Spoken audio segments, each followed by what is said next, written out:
Good afternoon, class. Welcome to this session of International Business Environment. In our last session, we were discussing regarding the methods or the tools to do the analysis of environment.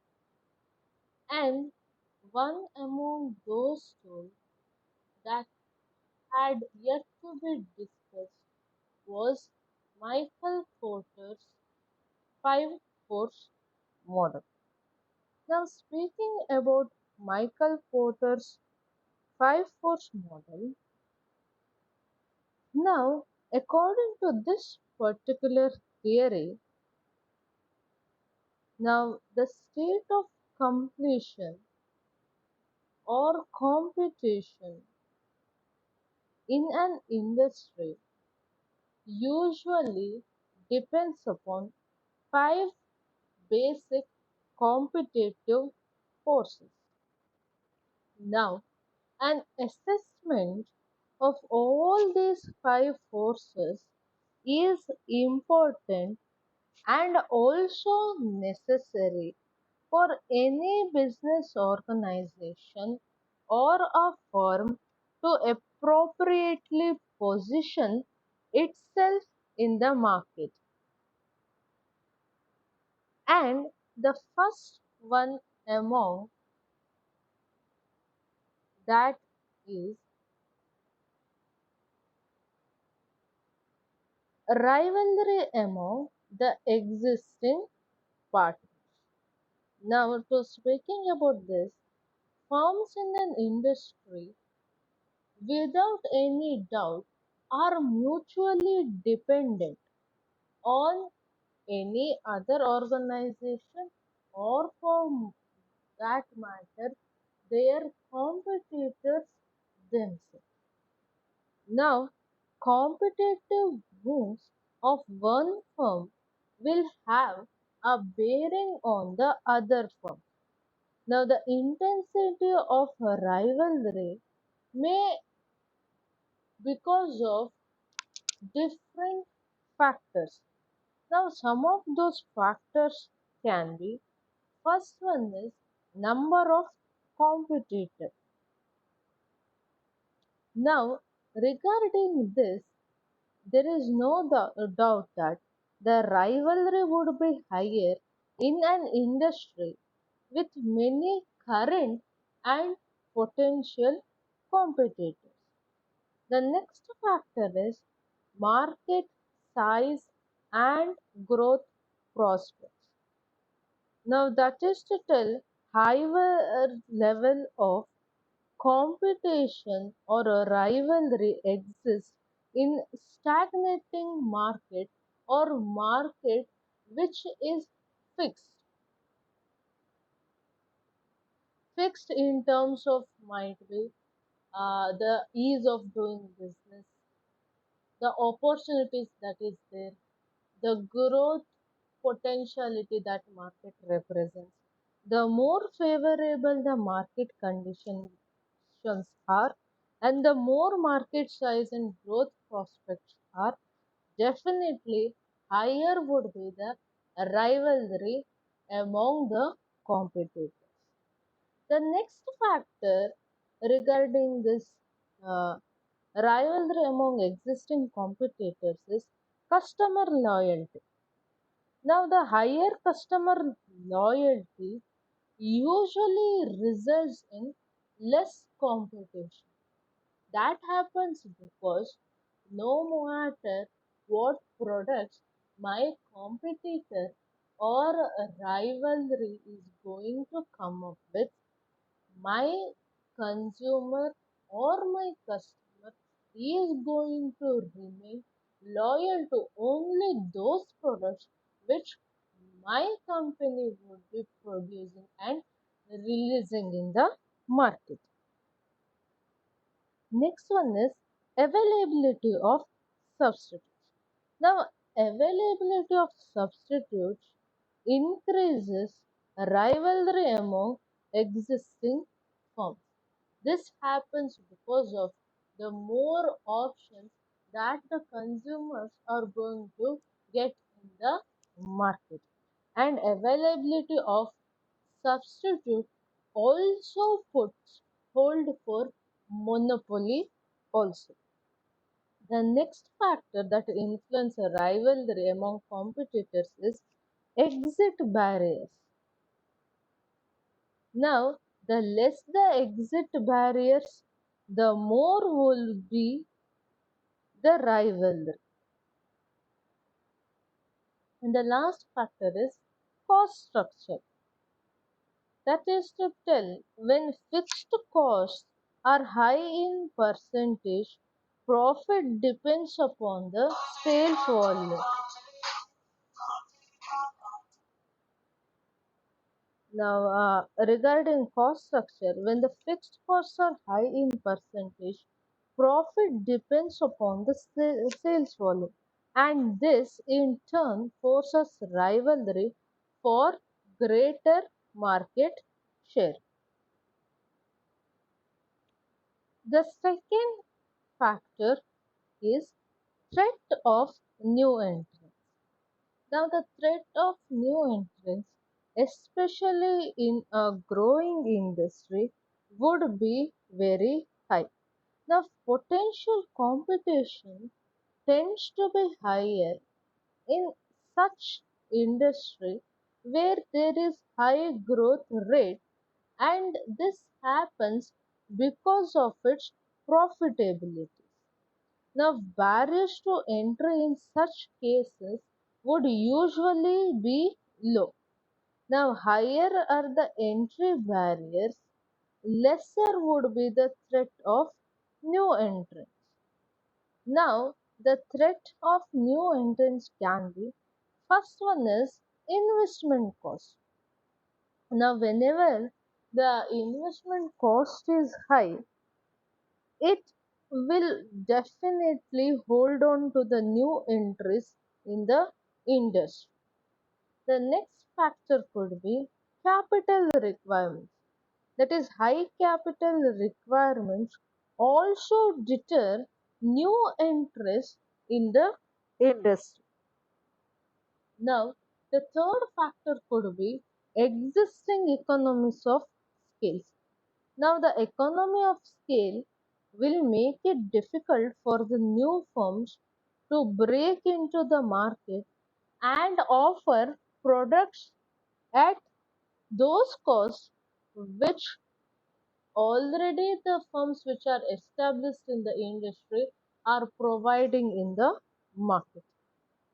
The next factor is product differentiation. Now, this product differentiation is characterized by brand image, USPs, or what we call as unique selling proposition, usually reduces the threat of new entrants.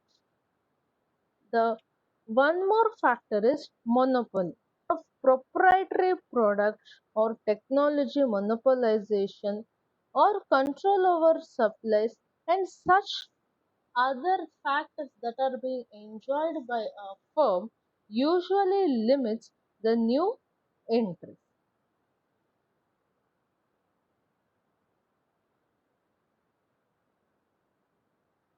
Now, the third competitive factor is threat of substitution or threat of substitute products or services.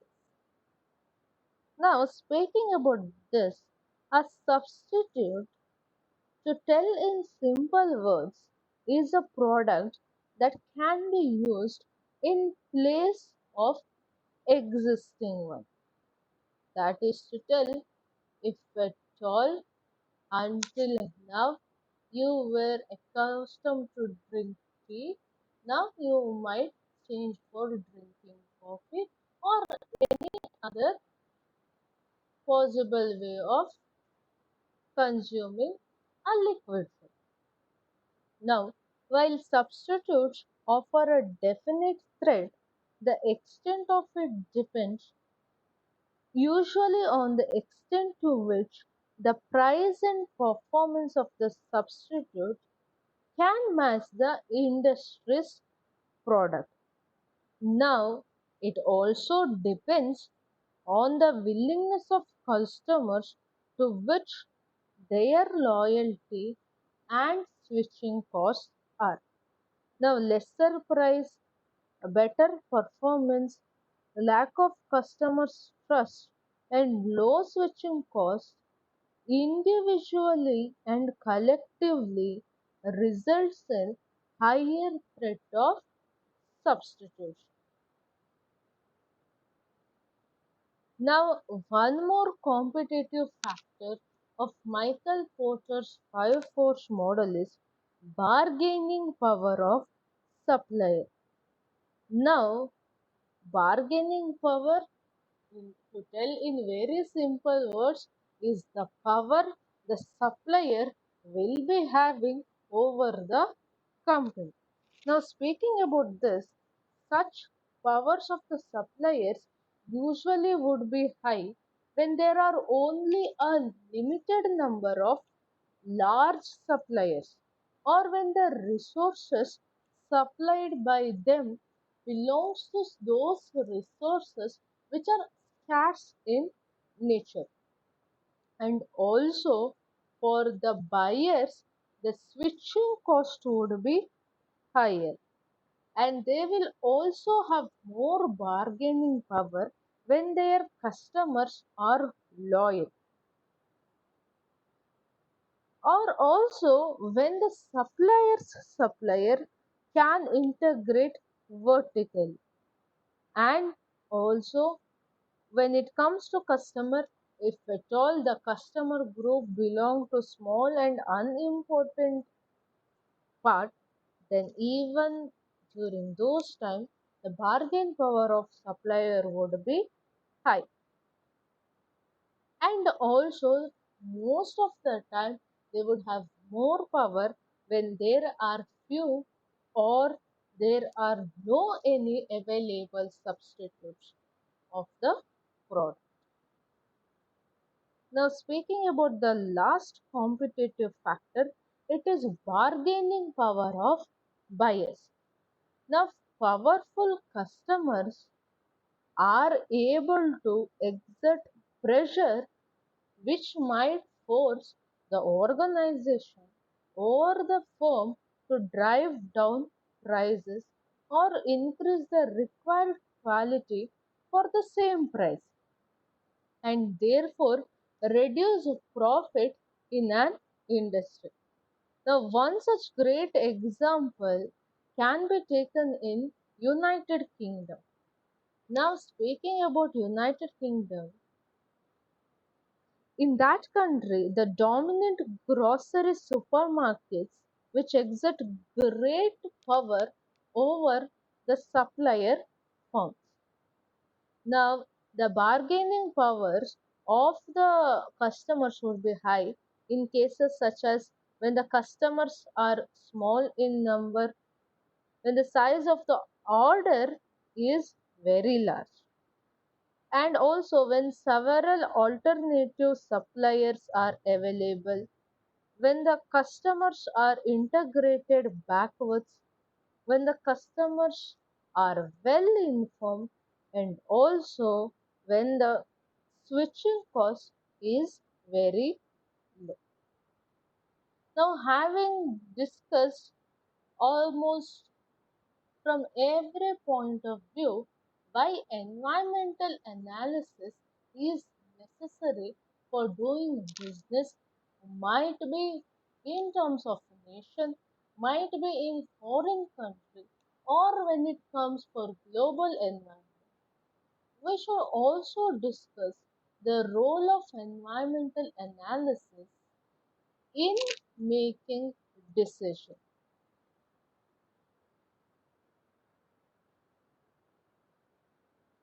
Okay. Now, how does this environmental analysis helps in defining mission and objective? Now, the purpose of strategic management starts with setting up mission and vision for the organization.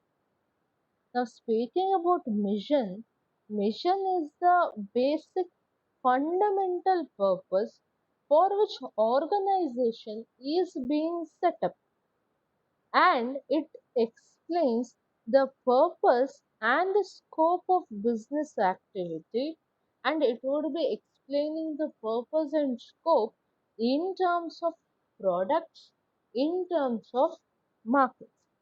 Now environmental analysis helps in saving up or helps in setting up mission and objective for an organization. Now, it provides information related to all the changes that are happening in the environment, and also it showcases the threats and opportunity on the basis of which the organization's objectives can be made more strategic or also can be reframed. The next one is SWOT analysis. Now, identification of threat and opportunities is the main part of plan and strategy formulation process. Now, in the strategic management process, it is try to avail environmental opportunities and meet the threats with internal strength. Now, if the company finds it difficult to face the environmental threats or overcome internal weaknesses, then it can shift its focus from core business area to some other business area where it can find its strength. Next one is strategic decision making. Now, after the identification of opportunities or threats that is existing in the external environment of the particular business, different strategic alternatives can be generated. Now, there may be different strategic alternatives available to a firm, such as starting a new range of products, entering into a new market, or doing some kind of innovation, coming up with entirely different line of product. Now, in light of this internal strength and weaknesses, the best suited alternative is selected, and usually it becomes the firm's strategy. Now, the next one is implementation of strategy. Now, only the selection of best strategy usually does not confirm the achievement of business objective. Now, to execute the strategy, a detailed action plan is prepared, and under this particular work or step, overall organizational objectives are divided into functional level objectives. And the last one is evaluation and control of strategy. Now, in the last stage of strategic management process, the managers evaluate the strategy on the basis of past and also on the basis of expected performance. Now, the internal and external environment changes are also taken into consider to modify the current strategy according to the changes. Now, speaking about all these things, strategic management is nothing but a process of formulating, implementing, reviewing, and also controlling organizational policies and plans in order to achieve the objectives that are being set by the organization. So all these organizational plans and policies are framed and also implemented on the basis of information collected through the process which is being called as environmental analysis. And it is environmental analysis which helps in understanding the relevant environmental forces and how these forces are going to impact on the firm so that the necessary strategies or steps can be adopted. The environmental analysis, without any doubt, is a very vital process when it comes for strategic management. Now, it allows the identification and assessment of the internal and external factors for a business that may have an effect on the analysis entails assessing the level of threat or opportunity associated with such factors. Now, usually, this in turn helps in the formation and implementation of appropriate strategic initiatives and plans. Now, the process of environmental analysis begins from scanning the factor in the firm's environment, continues with monitoring and forecasting of the changes, and ends with the assessment of the impact of the firm on a firm. And therefore, the environmental analysis helps a firm in assuming a proactive stance in understanding and forecasting the changes in and around its environment, and thereby it would help the organization in increasing the probability of success of the organization's strategy. Now, having said this, and by discussing so many topics in the last 8 to 10 sessions, here we come to the end of second chapter. Now, that does not mean that you have to study only what has been discussed. You are always suggested to read more than what is being asked of all of you in your syllabus. Now, speaking about your second chapter, let us see what are the things that we had discussed from the beginning of the chapter second. Now, in chapter second, we discussed regarding international business environment, especially we discussed six main environment and how it affects when it comes for international trade, starting with geographical environment, demographic environment, economic environment, cultural environment, political environment, legal and regulatory environment.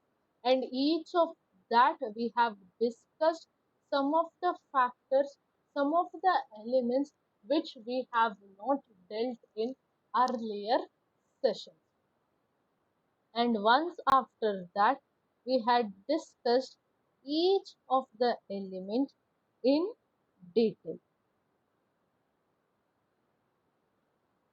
And we should always remember how cultural environment plays a very important role when a business goes in for international trade. All other environments are definitely important, but cultural environment is also very important when it comes for customers' preferences and what they perceive of the things.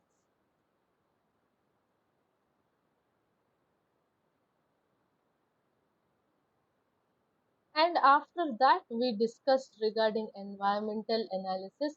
What do we mean by environmental analysis? And the four different tools. And thereby, we have completed our second chapter. Now, let us take down your attendance first, and later on, we shall move towards chapter 3.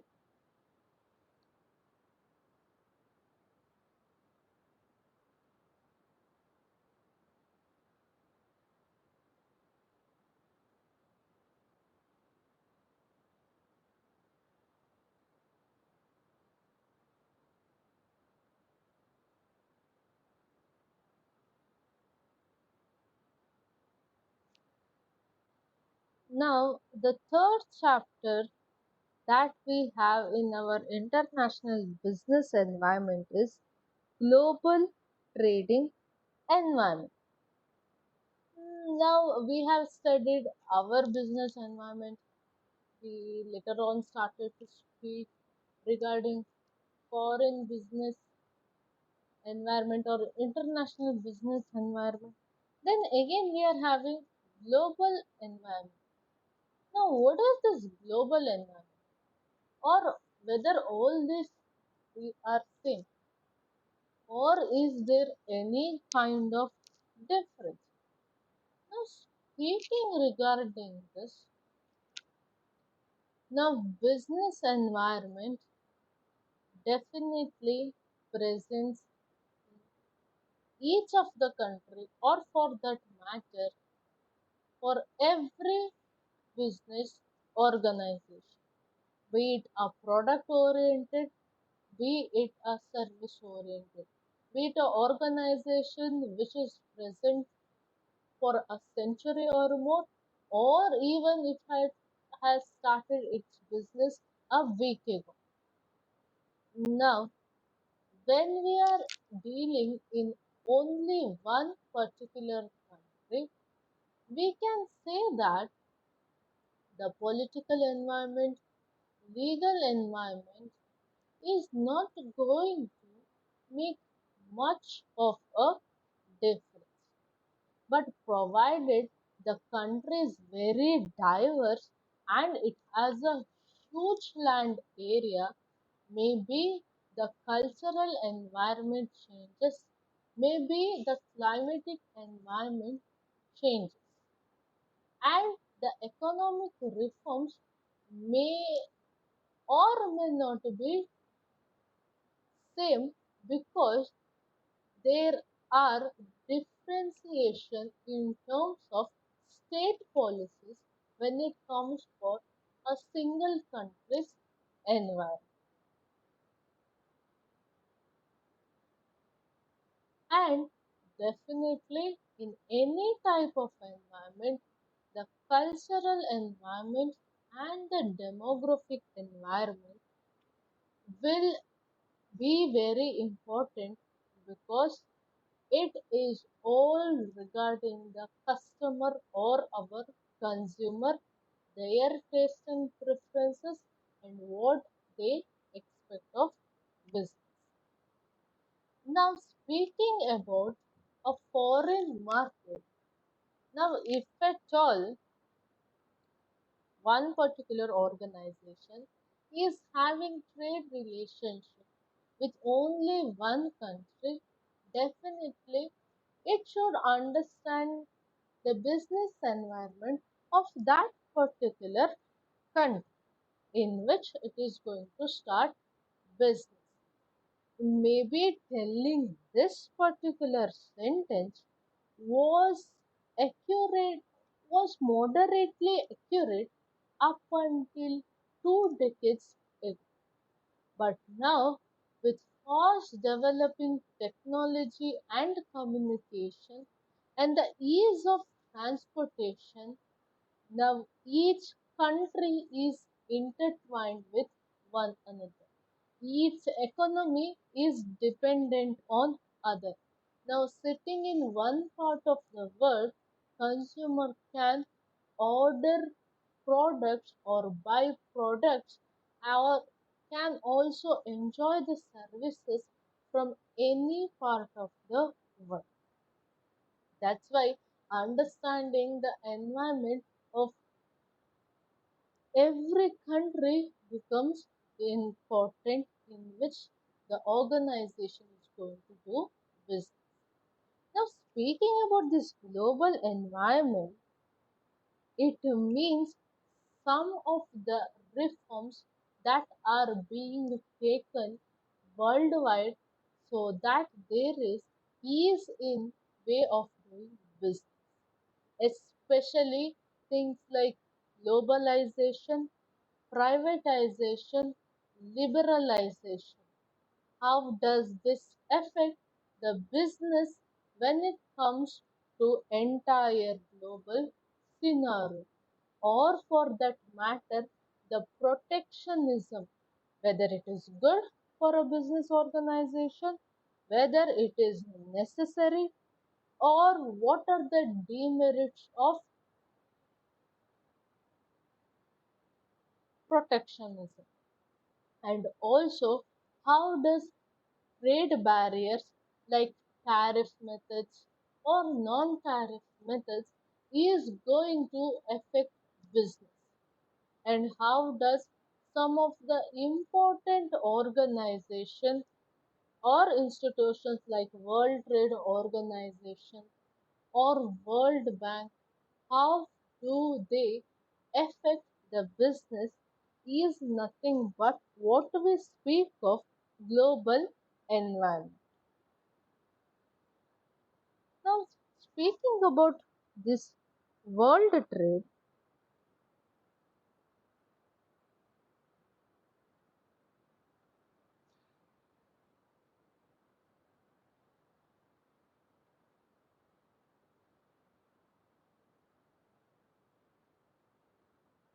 now this particular world trade or international trade, in very simple words, is nothing but exchange of capital, exchange of goods, exchange of services across international borders or grounds. Now, this might also include the action of government also. Now, trading globally always gives the ones who are trading and the countries occasions to be exposed to new markets and products. Now, speaking about this, virtually every kind of invention can be originated on the international market. For that matter, it could be food, clothes, spare parts, oil, jewelry, wine, stock, currencies, water. Any product it can be. When we speak of services, it can be tourism, banking, consulting, conveyance, or any other service. Now, speaking regarding world trade and Indian scenario, one thing we should remember is before 1991, India followed an approach of mixed economy for its economic development. That is to tell, the public sector undertakings in Indian economy was assigned a commanding position and was made the main instrument of achieving growth. Now, the government of India had retained all the industries which were important for economy, such as could be steel, coal mining, power, and roads. On the other hand, the private sector was strictly retained through a system of what is being called as permits and license. Now, the inflow of foreign capital was also subject to various restrictions and regulations under which majority participation and control was in the hands of Indian government. Now, all these kinds of restriction discouraged investment, especially by private sector and also by foreign investment into the country. And that was the reason that there was necessary or a need to access the economic policy in order to improve growth and efficiency. Now, as a result, the government introduced new economic reforms or new economic policy in the year 1991. Now, these reforms have promoted liberalization, privatization, and also globalization. Now, speaking about these economic reforms, now economic reforms refer to necessary structural adjustment to external events.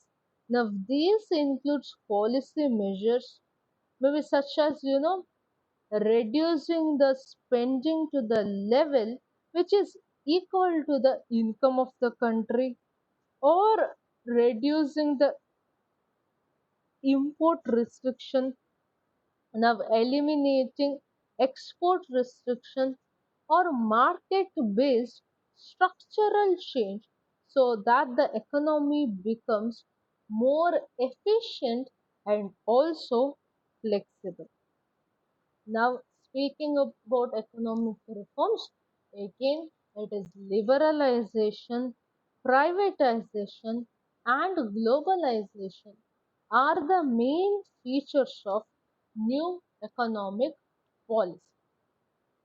So, it becomes important that we understand what do we mean by liberalization.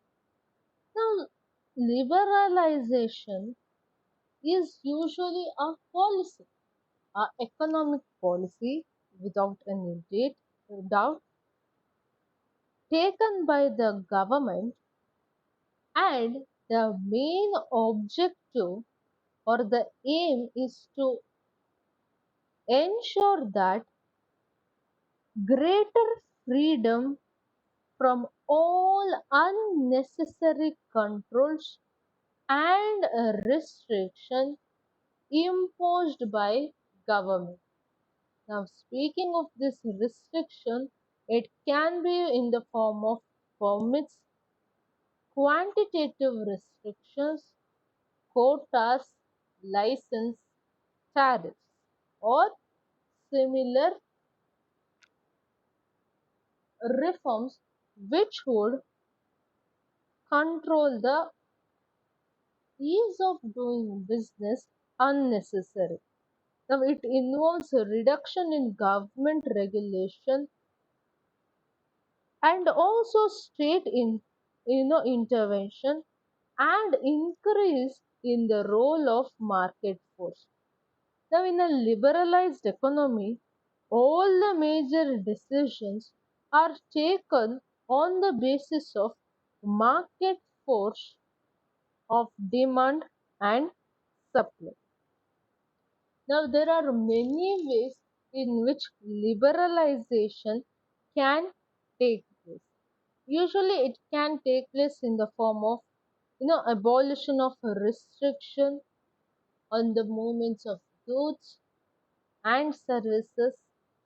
It can be in the form by ensuring products to fix prices of their goods and services, and it can be in the form of allowing greater opportunities to private sector. It can be in the form of allowing freedom to producers on distribution of goods. It can be in the form of minimization in tax rates and controls over economy. Now, before 91, various types of controls had imposed by the government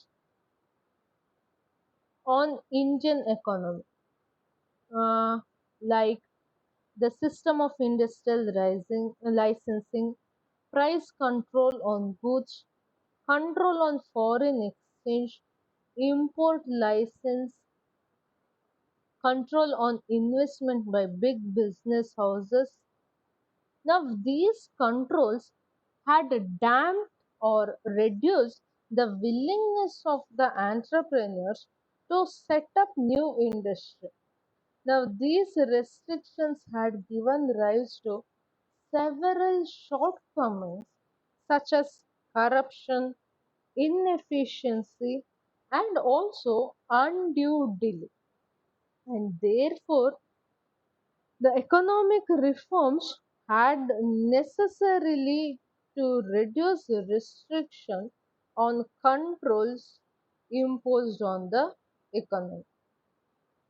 Now, there are both, they when the economy went in for liberalization, it definitely had its impact.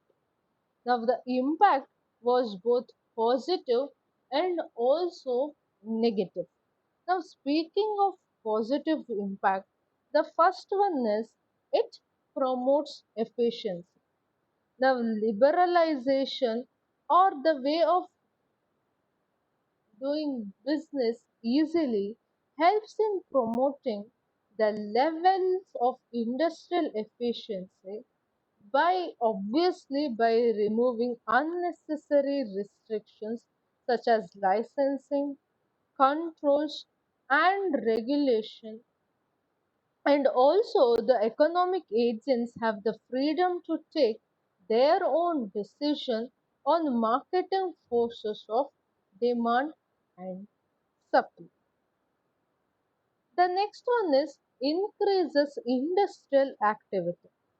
Now, liberalization encourages existing economic entities to enlarge their scale of operations and amount of investment by removing the control of government on business activities. And it also helps new entrepreneurial skills to enter to the economic field. The next one is competition. Now, the policy of liberalization helps in increasing the number of entrepreneurs and business entities operating in the market. Now, due to competition, the productivity of economy gets increased. Now, there is also benefit to customer because they would be getting cheaper and more variety of goods and services. Now, it will also increase foreign investment. If the policy of liberalization permits a greater involvement of foreign investment, and this in turn encourages the flow of foreign investment and thereby industrial growth of the economy. Now, as they have positive impact on one hand, definitely it is going to have a negative impact on the other. The first that could be recognized is regional imbalance. Now, in the absence of restriction, private enterprises would be set up in the developed regions. Now, this will definitely lead to unbalanced regional development in the economy. The next one is it ignores social welfare. Now, the extent of market orientation that is increased due to liberalization, and as a result, all the decisions taken by the industries shall be based largely on profit and thereby it neglects social welfare. The last one that can be recognized is concentration of economic power.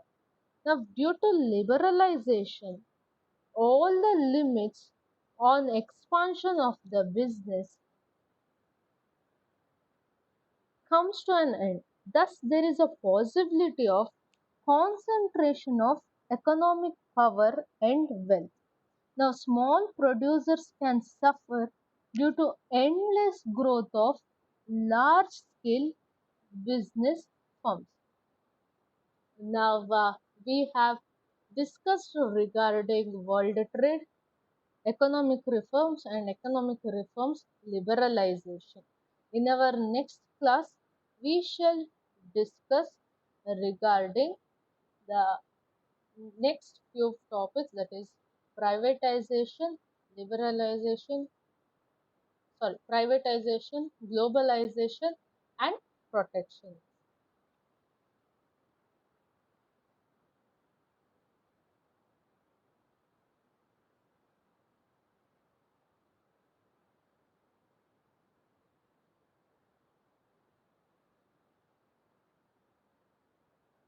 I have taken down your attendance for the day. You can leave the meeting